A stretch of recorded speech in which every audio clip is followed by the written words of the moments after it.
very much. So I'm Liam Stevens, Technical Manager at Melbeck Microbiology. Thanks for coming to the talk. It's going to be a quite short presentation, so if you have any questions I'll take some answers, but we're at stand 316 if you want some more information.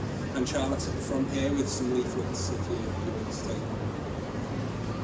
So, quick overview of the presentation. So just a quick introduction into the skin microbiome. It's going to be very top level.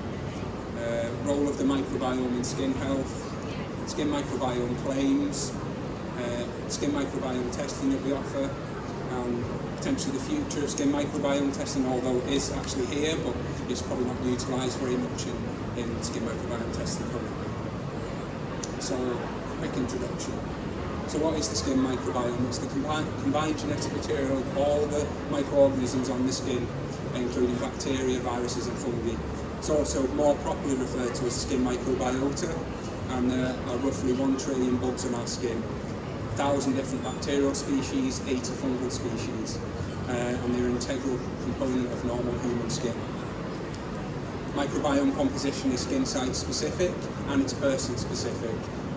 So you have dry, moist, sebaceous areas, all with their own particular composition and microbiomes. There are intrinsic and external factors that can impact the skin microbiome. So intrinsic factors might be your age, gender, genetics, hormones, etc. External factors might be hygiene, beauty routine, pollution or UV exposure. So the microbiome in skin health. Human skin is a very complex organ and it performs several really important functions, essential for human health and homeostasis. For example, the skin contains billions of T cells, potentially more than even in the blood, so it's a very important immunological organ. It promotes immunity in addition to being a physical barrier. Its resident commensal organisms also act as an immunological barrier. Commensal microbes in general have been proposed to promote skin health by immune activation. For example, S. epidermidis, which is a normal skin bacterium, can lead to the accumulation of T cells in the epidermis that protect against fungal infection.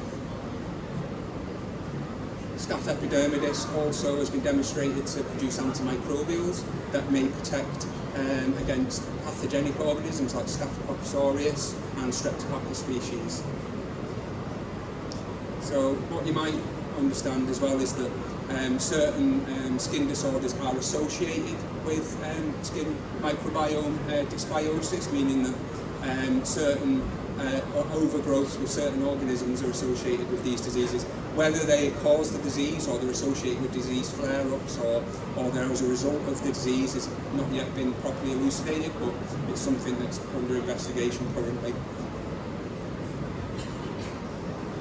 So, skin microbiome claims. So, with skin microbiome claims, it's quite a new area and there's not really that much regulation around it. But you need to be truthful, you need to have evidential support, and you need to be honest in your claims. Now, from my experience, I've worked on skin microbiome projects for a few years prior to the pandemic, and the Advertising Standards Agency and Clearcast would probably require in situ, in vivo testing on specific skin site areas for you to make a claim on television or on radio or on social media. And that's just the experience that I've had, so simple in vitro tests may not be enough. So at Melbeck we offer a sensible stepwise approach to provide robust and reliable claim support for skin microbiome friendly claims. Step 1 is microbial integrity, just simply is your product too overgrown with contamination already because it might not have any preservatives in there, so it might interfere with the in vitro tests. Balance, which is another in vitro test, just looking at a couple of pathogens. Diversity, which is another in vitro test.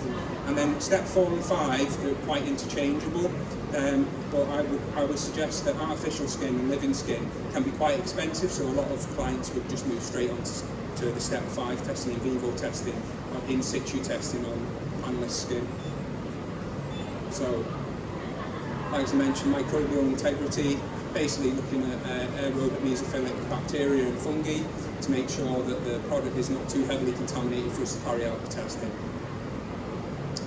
Step 2 is balance testing, so we just pick Staph epidermidis, Staph aureus, pathogenic organism, and a normal skin commensal, and your product mustn't alter the balance between those two organisms, and the balance should certainly not be tipped towards the pathogenic Staph aureus.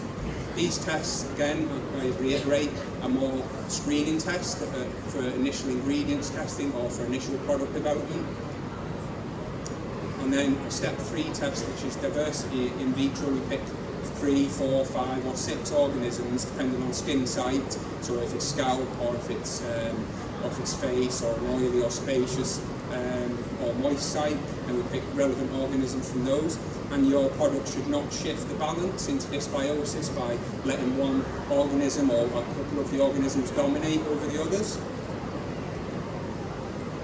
Step 4, artificial skin, which is an in vitro test. So we can use vitro skin, which is an artificial skin, and we can place microorganisms onto this skin, and it's slightly more realistic compared to the other in vitro tests, because vitro skin has the topography, the pH, critical surface tension, chemical reactivity and ionic strength of similar to human skin, so it gives you a slightly more realistic test. We can also use 3D living skin models. Now, I will say sometimes these are quite expensive, and really the testing on these models means that a lot of the time it's more useful to go straight onto the in vivo in situ testing on people's skin or a panelist. You can potentially transplant microbiome from a person onto a skin model, but how long the skin model survives for, is it long enough to measure the impact of a product? That would be something product dependent and how long the product's designed to be used for. Step 4, it's also step 5, but they're very interchangeable. We can help design and provide panelists for skin microbiome studies. These are in vivo studies on 20, 30 panelists to understand the impact of your product on the skin microbiome, and relevant panelists in a relevant study that's suitable for your product. So the product will be applied to relevant skin sites, as an example, a very simple method, and sampling before, during and after a predetermined usage duration. You could even have a cohort study where one cohort doesn't use the product in question, a gummy product, and the other cohort uses your product. It depends on the product, depends on the design. We can then send these swabs off for metagenomic sequencing, so 16S or whole genome sequencing, and look at the whole entire microbiome, not just 1 or 2 of the organisms, but everything that's on the skin. So as I mentioned, 16S sequencing looks at bacteria, and it looks at the whole composition of the bacteria on the skin, taking into account nearly all of the organisms there. It can be used in combination with other sequencing to look at fungi. And the output from 16S sequencing, the bioinformatic analysis allows you to evaluate the impact of a formulation using several parameters. These are just a few of them. So relative abundance, how they relate to one another in that composition, is that changed? Principal component analysis to visualize if the products had an impact. Alpha diversity indexes, has the diversity changed? And beta diversity indexes, which if you have all of those unchanged statistically significantly from before and after product usage, then that could help support and should support a microbiome safe and friendly claim. Now, as I mentioned before, the future of skin microbiome testing, all these methods exist that we're about to go through. There's other ones as well, but they're not widely used because they're quite expensive still, and they're not widely taken up for skin microbiome research for cosmetic products. So, as I mentioned before, what's there? So 16S or the other methods of evaluation will basically look to see what organisms are there. While that is important, it's not tell the whole story. So should we re-evaluate the function of the skin microbiota on the skin rather than just what's there? Because does that change in response to a formulation? And there are a number of methods we can utilise for this type of evaluation. So I mentioned before whole genome sequencing, metatranscriptomics and metabolomics, and there's also proteomics and other methods. So whole genome sequencing looks at microorganisms from all domains, bacteria, fungi, viruses, and it can be used not only to look at what's there, but can be used to examine the cellular functions such as respiration, lipid biosynthesis, stress response, protein synthesis, and therefore may enable us to have a better understanding of the skin microbiome and then therefore the skin itself. Metatranscriptomics, so this analyses the protein coding part, so actually the function, so what it will produce. So this allows gene expression profiles of the microbiome to be evaluated, and changes in the gene expression profile after product usage may indicate an impact on the skin and its microbiome.